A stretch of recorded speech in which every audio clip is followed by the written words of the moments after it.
to make a difference during the pandemic. They started Create and Educate LLC to help educators and parents during some tough times. They're focusing on literacy and leadership.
Happy Saturday, everyone. Welcome to episode 126 of the Real Academy, brought to you by Create and Educate LLC with your very own Leadership DoctHers, HERS, home of the success formula. I am Dr. Sheka Houston. Good morning, everyone. Good morning, everybody. And I'm Dr. Tammy Taylor. Hope everybody has had a wonderful Christmas holiday so far. Most definitely. Thank you all for joining us, and tell us with an emoji in the chat how you have done this week keeping it real. And if Tammy, if you don't mind going through to scroll in the comments. If this is your first time joining us, REAL stands for respect, excellence, accountability, literacy, and leadership. And this is the success formula I was telling you all about that Tammy and I use to move our schools 2 and 3 report card grade levels in 1 year with our dynamic staff members. And we always shout them out because that type of growth is atypical. That normally happens over a 3 to 5 year period. So we were able to not just work hard, but channel our efforts into the right places to work smart. So we are very proud of the districts and schools that we are sharing the success formula with right now to help them channel their energies into the right places so that we could definitely help them see the student outcomes that we were able to see. And as our fantastic fellow colleague member always says, Mr. Josh Tovar out of Texas, we are definitely better together. Most definitely. And if you're wondering what our background is, between the two of us, Sheka and I have about 48 years of experience, and that includes both district level as well as school level leadership experiences. We've received the STEAM School of Excellence Award, the Palmetto Silver Achievement Award for Growth. We've both exited school improvement. Most recently, we were winners of the 2023 Local Entrepreneur Accelerator Program, which is a very exciting opportunity that was sponsored for us by Wells Fargo and Truist Bank. If you are a leader and you are in need of support, we are constantly evolving in that ever-changing space of education. We are solutions to those needs that you have. We have a TrustMate Institute and our Build My Sister program that provides leaders with top-notch support and insight. Currently, we have a Build My Sister collaborative virtual event planned, and we already have over 350 people who have registered. So we're very ecstatic about that and super, super excited about where the work is taking us. Most definitely. Thank you all for those of you who followed directions and put your emojis in the chat to let us know how you have kept it real today. I think I got through everyone. So, yes, Tammy, we are very excited about the Build My Sister collaborative and having over 350 people registered. The event is not until February, and we just posted the information the other day, not even a ad or anything. And we have that many people registered. So we are super, super excited about that. And that brings us to our topic for today. Are educators preparing students for industry shifts? And this is a continuation from our topic from last week. We can't be great leaders unless we're talking about real topics and real things that are happening in real time in education. When we are looking at the things that are like real, and this is real time for real topics, and I hate that I was not able to be on with you all last week. My niece Taylor graduated, and we are so, so proud of her. So congratulations, shout out Tay. But we want to just continue to emphasize the fact that companies are dropping the bachelor's degree requirement for many of their entry level positions. It's just not even something that they see as a necessity anymore. So, as we unpack this, we have to realize and just take a note, make a mental note, if nothing else, that Generation Z folks are entering the workforce in droves each year. And these are the folks who we are preparing for positions, for these future positions that don't even exist yet, some of them. But these kids, people, are going to hold 17 jobs across 5 different careers over their lifetime. And that fact in itself, Tammy, just blows me away, especially from us being from a generation who really valued, loyalty to a job or to a workplace or employment. So, in my opinion, on a large scale, I don't think as educators we are preparing students for these types of shifts just based on the fact that when we have our students, register for their classes or have their IGP conferences with the counselors, we're having them to choose a career path that is usually very specific, and it's usually just one.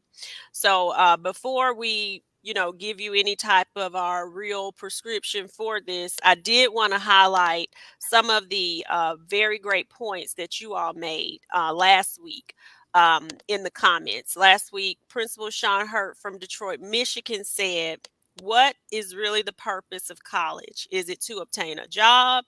Because social media really has changed the game for this generation. They can make money by using social media, and there's really not a need for schooling for 6 to 8 years." And to his point, he is very much correct. We are in the information age. And if you look at social media and beyond, and to include TikTok, there is a course for just about anything that anyone would want to do to have lucrative careers in real estate. You can learn how to be an Airbnb holder and make lots of money. How to be an influencer, how to monetize on YouTube, TikTok, you name it. Everything is out there, and because we are in this creator age, people are generating their own courses to teach people. So, as educators, we have to think about, you know, have we updated our IGP course, selection? Have we updated it to where we are in the times right now? And if you're a person from higher education, have your programs been updated to fit the times that we are living in right now? There was also another point made by Carrie. Did you want to go over that one, Tammy? Yeah, I can. But to the point that Principal Hart made, I Hmm. think this is something too that is worthy of the discussion. Like, I think that the career paths are a great idea. I think it's a way to help kids to garner interest, as you were saying before. But I think that maybe that system needs to be rethought. If you're going to have five different careers, maybe you don't get locked into one. You Hmm. allow people to. I remember when I was going into high school, and they had this thing that was called like an exploratory class or something where you got to visit like all of these different um, technologies at this time, because things were a little different, of course, than they are now. And these programs were things that could just appeal to those who didn't have that level of background or whatever. But today, in the age of the, as Principal Hurt said, technology that's available to us and to the students, they could explore a myriad of things just by being um, having access to them. So I think that we really do have to rethink the way we're presenting those options to students and give them more opportunities to explore different things, because you can be locked into something and have a totally different um, gifting almost that can make you some passive money, where you're able to be an influencer, but at the same time you might be in law school or something. So we have to be respectful of the fact that we have to learn how to meet the needs of these Gen Z folks. And we're looking at Carrie's comment, and what Carrie says was, we need much stronger career exploration programs at the elementary and middle school years. We have a lot of kids taking college courses and or prepping for a college track, and that's in quotes, and they have no idea why. They are missing the 7 in 10 high wage, high skills job that require more than a diploma but less than a bachelor's degree, because all they know is go to college, again in quotes. And of course she's very correct. Because of that hierarchy bias that exists, some students are missing career certifications that could be a great complement to, in even having a college degree, like I said before. So you have to, be able to recognize these things. And yes, I think we have to just drop that down to pre-K to start talking about careers and start talking about options. Like, college is an option, and I want anybody who wants to go to be able to go. But there are also these career opportunities that are available. These are the careers that you see in our communities. These are careers that you can have access to, and this is how you can get there. We have military options. There are just so many things that we have to make sure everybody is cognizant of, and that's one of the things that I think our college boulevard is going to do in our school, as well as our careers, because I think everybody can see something and where you can find yourself. Exactly, Tammy. And I think too, as educators, we have to think about how sometimes we gatekeep things. We shift to students or push them towards certain things because, oh, they're not the Kate Center types of students. We have to stop with our bias as well, because she's very much correct. There are several great programs through Kate that would benefit college students who are on a track to go to college. And so they should be able to explore both. A lot of times we have it set up in our systems and scheduling where you can only do one or the other, or this is only for certain types or this type of student. And I think we have to shift our thinking away from that and stop doing that. And you Mhm. all have put some great resources in the comments. So we when we do our newsletter that will give people some more insight on exploratory programs, we'll add what you all have added as well to Definitely. the newsletter. Carrie also stated it's not even exposure to careers, it's teaching students how to think about what they want in their work life. That means explaining what work life means and ultimately teaching them how to ask the right questions that will lead them toward fulfilling careers. We can't possibly expose them to all the possibilities, so we have to teach them how to find them on their own. And I think she's right about the critical thinking. We do have to teach children how to research. We have to teach them how to think critically. But I also believe that exploration and exposure is an important aspect for us as adults because our background knowledge is so much more rich than what a child has. We can direct them in ways that they would have no idea, how to get or navigate a certain thing.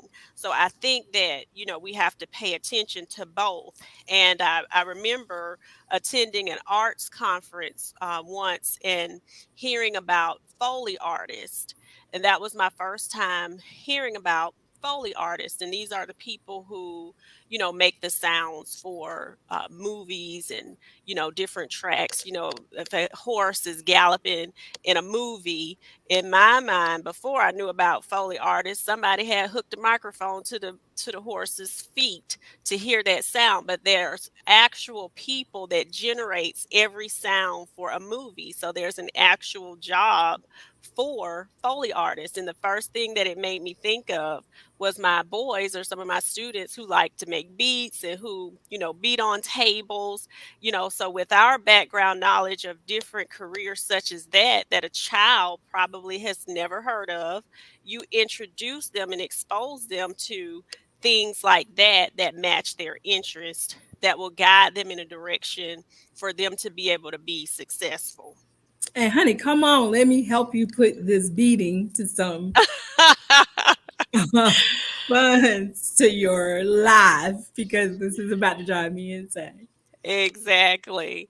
And so if you all have not seen the graphic, and you all are making some excellent points as well about advanced placement classes and options, non baccalaureate advanced places, gifted students and careers.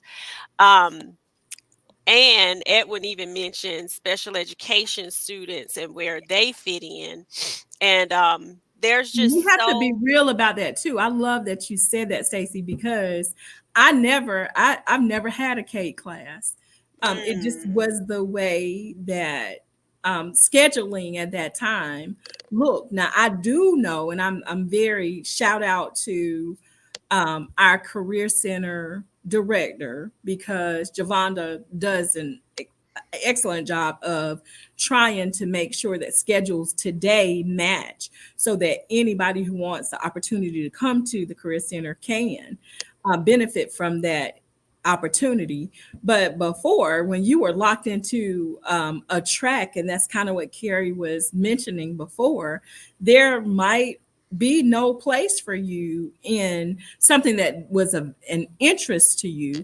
There may not mhm. be a space for you to have multiple blocks where you can go to get certified in a certain thing at the Career and Tech Center. So it's important that we make sure that we are paying attention to what our students need. Love it, Latoya. Nobody knows this is one of my secret vices, but I love Wayne. That is the secret. And nobody knows that about me. But these are definitely very real and valid points that we don't think about, because when we're creating schedules, a lot of times we are doing things for different reasons other than them being what's best for students. So as we think about this as leaders and as educators, I hope that we plan to advocate more for these opportunities for students, start to bring light to the fact that we do need to start shifting our career choices for these IGPs and what we're trying to get students prepared for. And the way that Tammy and I can help you through Create and Educate, one of the things that we offer is a professional development on generational studies. So we help teachers, educators understand Gen Z, Gen Alpha, and all of these careers that they will hold and over their lifetime, and how we can better meet their needs through lesson planning and exposure. So if that's something that you are interested in for your school, please contact us. And if you haven't done so already, we've mentioned earlier about the Build My Sister Collaborative, and this is a leadership development program for Black women, also to bring awareness about some of the gaps that exist in support for Black women in leadership. We already have over 350 people registered. You can register at our on our website, and this is something else that we specialize in, and that's that leadership development. So for Black women specifically, we have Build My Sister, and for anyone who's interested in leadership, is our TrustMate Institute, where we come alongside you, help provide you that support that so many people today are lacking in their leadership walk. So we will be joining Principal Kafele on his platform next as guest. So we're going to log off a few minutes early today, but thank you all for joining us. We hope to see you over there on Principal Kafele's platform, and we hope to see you on the Build My Sister Collaborative. Thank you all. Yes, Remember, at Create and Educate, we create spaces that thrive. So we hope that you all keep thriving on this Saturday. Happy New Year, guys.